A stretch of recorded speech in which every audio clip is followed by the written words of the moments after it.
Welcome back, folks. We are joined today by Topher Morrison, one of the candidates for Tampa mayor. And he joins us in studio today to talk about his candidacy and his plans for the city. Thank you so much for coming in. My honor. Thanks for letting me come in. Absolutely. Yeah. Well, I want to start out with just sort of a generic question for you, Topher. Yeah. What do you think is Tampa's biggest problem, and what are you going to do specifically to solve it? Yeah, I think just about everybody would agree, transit. It's our biggest challenge. We've got to come up with some better solutions. We need to look at multimodal solutions, and also I think we need to look outside of America for solutions. We're such a car-centric culture that if we're continuing to try to just look for what traditional transit looks like, we're not really going to find some great solutions. So I'm looking for places outside of America that have solved their transit issues, and I think if we do that, we're going to have a lot better chance at it. I gave up my car 9 years ago to offset my carbon footprint for an experiment for 30 days, and 30 days has turned into 9 years now. Wow. So nobody understands the struggles of transit as well as I do from a political perspective, because I have to live that every single day. I know how frustrating it can be trying to take a bus from downtown to the airport that takes 45 minutes. It shouldn't take that long. That should be a 15-minute ride. Well, and you've done that by choice. Correct. Many Tampanians do it. They don't have a choice. Exactly. Yeah, they don't have it. I lived outside in Europe for 6 years total. I've lived in other countries. I understand exactly what you're talking about, but for people here, that isn't usually a good solution. We have sort of an insular mentality, and we don't like to look elsewhere for solutions. There's two things. One is the fact that we just need a better system. Right. But number two, I think we need to change the culture or the mindset of what transit looks like and what transit is about. What does it mean to people? In our culture, transit is that thing that you don't want to ever admit you take. Where in other cultures, we're like, yeah, you'd be a fool not to take transit. And I think, so along with coming up with better solutions, we've also actually got to come up with some better messaging.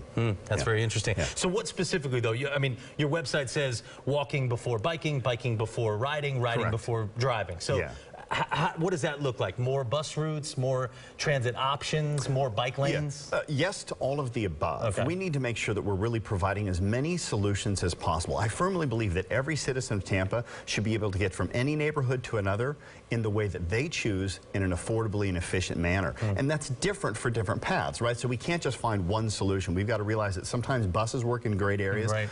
You know, we've talked for years and years about light rail. The problem with light rail is just so expensive, and it takes so long, and people want a solution now. And so there's other things out there. You know, I've even introduced something as crazy as looking into urban aerial gondolas, basically ski lifts. I mean, who says that you have to take them up a mountain, right? That sounds expensive too, though, Topher. It's the most affordable transit developed ever. Is it? Yeah, it's about $3 to $12 million a mile compared to the other thing. The only thing closest would be bus rapid transit, which is about $20 to $40 million a mile. Wow, interesting. Light rail's 40 to 160, subways are 400. Yeah, it's very affordable. Wow, interesting. All right. The people voted for a transportation tax in November.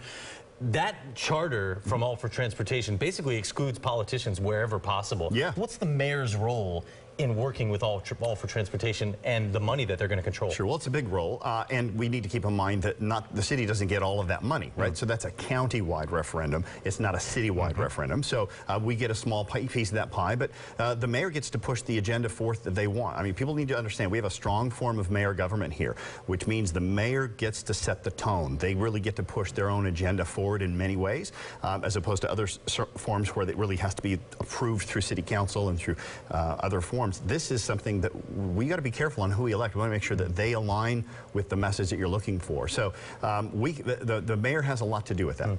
Tampa's economy is exploding. Whoever wins the mayorship has big shoes to fill. Buckhorn's done a great job.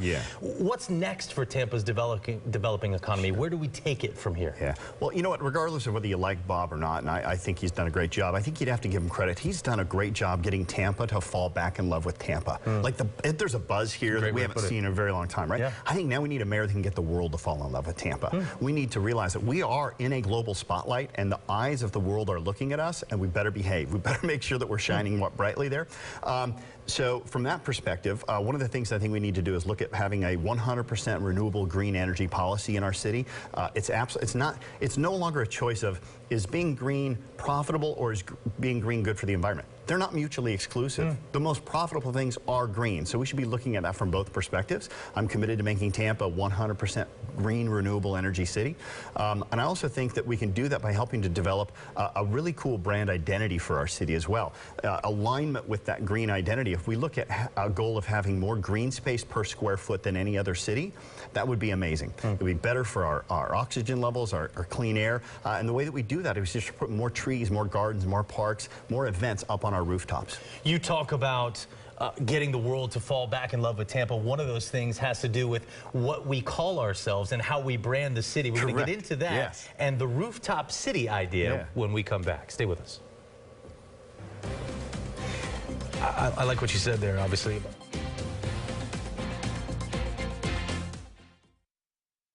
We are back with Topher Morrison, candidate for Tampa mayor, the first in our series of interviews with all of the candidates to be Tampa's mayor. You talked about branding the city, getting the world to fall in love with Tampa, and you have an idea called the Rooftop City. What is this about? Well, the Rooftop City goes in hand with the 100% green renewable energy that I want to go for.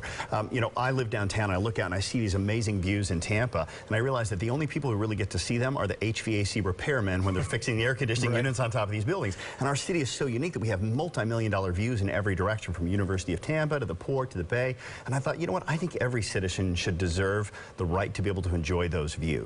And if we could convert these building rooftops to rooftop experiences, whether they be bars or gardens or urban gardens, whatever, we could start to allow ourselves to have this identity. And here's why an identity is important.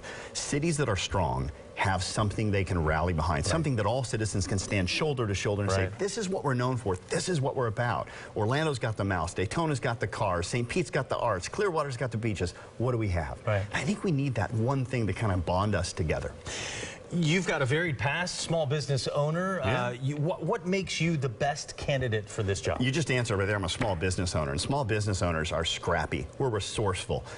We can take a dime and stretch it to a dollar. We don't get intimidated by no's and objections. You know, it's one of those things where we wake up and we do the impossible every single day. And when you think about what leaders in politics nowadays have to do, most people say it's impossible. Well, I think it's time for us to do the impossible.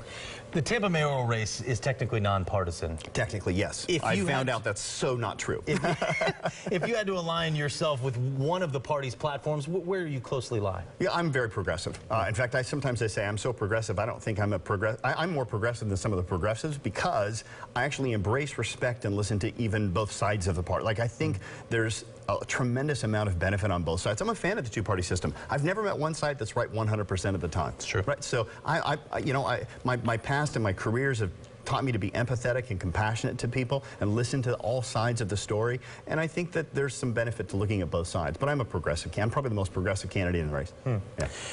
The city is exploding, doing well. We talked about that. Business is great. But that's creating a bit of an affordable housing problem. A big one. How do we tackle that problem? Yeah, well, we have to jump in and we have to make sure that we're creating rent control, affordable housing solutions that are affordable, not just for the person. So you favor rent control? I do, yeah. Okay. If you look at the most developing cities out there, the strongest ones that have the economy, they've understood that rent control allows you to maintain a diversity, and we have to maintain. It's the one thing, if we're going to say what makes Tampa so cool, it is the diversity that we have here and the uniqueness of all people. And if we just continue to homogenize this whole city, gentrify, and just keep people pushing the marginalized people out, it's not going to be good for our economy. We have to make it affordable for all people to live wherever they want. Hillsborough County now has the highest tax rate in the state. You know, we approved the school tax and the transportation tax, which we talked about. Is that really going to hurt people who are living here or hurt businesses wanting to come here?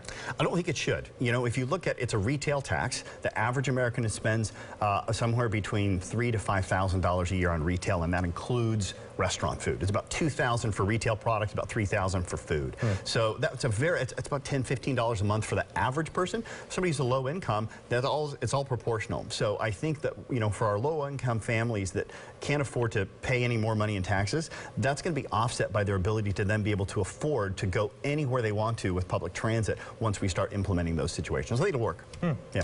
Bit of a fun question here for you now. All right, let me have it. You were a hypnotherapist in your past. Yeah, it was. I'm very proud of that, by the way.